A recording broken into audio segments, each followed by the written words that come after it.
Sup nerds, I'm Tom. I'm Wes. I'm Aaron. And we're taking a look at the slide building tile placement game, Slide Blast. Woo! It's like a water park in a box. Woo!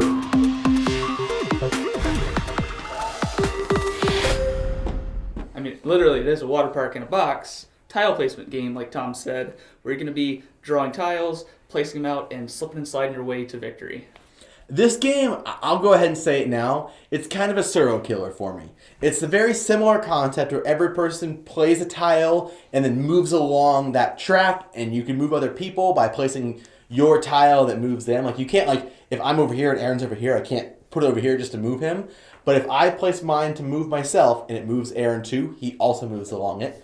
But there's also no player elimination like Suro. But in Suro, the object was to eliminate the other player. That was the whole thing. You wanted to be last man standing. So the only thing that Suro has over this, yet I will say, along with Wes, I actually got rid of my copy of Suro and replaced it with this because I think this is better. But the only thing that Suro does have that this doesn't is that it has a lot more of that. I'm going to play a tile to move me up, and it moves you guys as well. Yeah. They're trying to incentivize you to do that because you get points for doing that. Mm-hmm. But in Suro, you all start on the edge and move towards each other. Here, you all start in the center and move away from each other. Mm-hmm. Yeah, and you're trying to make the longest slide possible. So you're trying to double back as many times as you can and like go back over slides that were unused previously. And if you can move other people, like Tom said, you're incentivized to do that. You get these little tokens, which the more you collect, the more points they're worth. They're kind of like exponentially driven. You know, I've never seen somebody get 5 for 15 points. Like as many times I've never seen somebody get more than like 3. Yeah, it's really hard to do. We got like 3 or 4 in a game where we were kind of like actively trying that. Like, hey, is this a good strategy if I go for this? But it's so easy for someone to get away from you. Like, I couldn't place a tile multiple turns in a row and move the same person because the way the tiles are shaped, they're almost always going to be moving away from me. Mm-hmm. And because they don't want me to keep getting those points, they're going to try to get away and not let that happen. So it's a cool incentive, and especially in a bigger game, I can see it coming into play more because you have more people just all over the board. But it's definitely not like your goal shouldn't be just to collect as many of these as you can. This game definitely does scale really, really well. Yeah. The lower player counts, the less probability there is that you're going to move another person. Sure. But with more players, there's not that much downtime because your turn is real quick. You only ever have 2 options. You have a tile and you draw one, and then, one of the options you've been looking at the whole time. Yeah. So you just have to evaluate that other option and then plop it down there. It's just really good, like, all around. Like, really, it's hard for me to find complaints.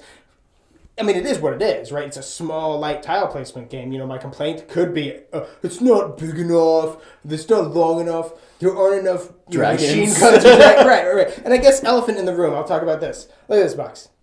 Look at this. Looks silly. This is a child's game. This is like, I would be embarrassed to walk into, like, a Starbucks and walk in with this and put it down and be like, who wants to play with me? You know what I mean? So actually, at Gen Con this year, when we got this game, we were waiting to hang out with the guys at Gambling Games, and like Aaron and I got to a bar earlier, and Aaron's like, "Let's play Slide Blast," and I'm like, "Aaron, there are people here."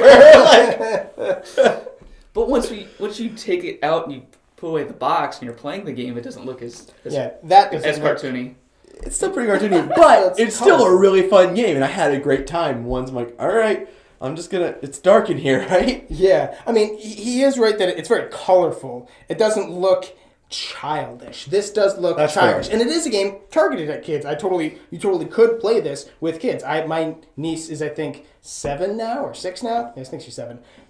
She could definitely play this. Oh yeah, definitely. No problem. I'm always looking for games to play with my nieces and nephews now that they're getting older and they're reaching the game playing age. But I will say this was a pretty big hurdle, like mentally, for me to get over. Looking at this box and being like, am I that kind of person? But saying that I would play it with a 7-year-old, like, I still really enjoy playing this with these guys. Like, this is, and I know it's like close to the new, but this is kind of our go-to, like, hey, we've got 10 minutes. Like, Slide Blast! The things that make this a little more interesting to Suro for me is that some of the tiles have little special actions. Like, one you can play, and it's the fast slide, and it makes you speed up, and then you get to draw another tile, and then play another tile. So, like, you, like, essentially got an extra point. And then there's some that when you draw them, they have a picture of these giant tiles on them, and then you just swap that out and get to place this big tile out there, which really can, put a lot of either player interaction, like if you're trying to move other people, or it can just whip you around and then give you more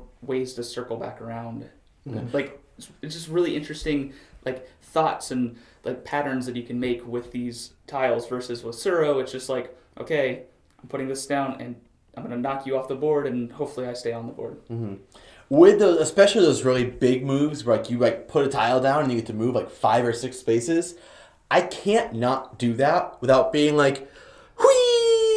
But I will tack onto his, I do like the unique tiles that are in here, but the double tile, we kept thinking at first, we're like, oh, well, that's unbalanced. You can just top deck a double tile and you get to place 2 tiles. The ones with the little lines on it that say you get to place a second tile, those are always straight. So while you get to place 2 tiles, 9 times out of 10, they're going to push you away from the snaky craziness instead of towards it. So I do think that area is really balanced. And ultimately, I love this game. This is amazing, fantastic. Again, for what it is, for a really light tile placement game that you can play really quick with kids, with adults, with anybody, unbelievably solid. So we really enjoy this game, and if you're looking for a game that will either, replace Suro, or if you don't have Suro and you're looking for something similar, a tile placing game, you should definitely pick this up. We'll have a link in the description box down below where you can click on it, get yourself a copy, because you should be playing this game. Either way, make sure you subscribe to our channel so you'll never be bored. Squirt guns.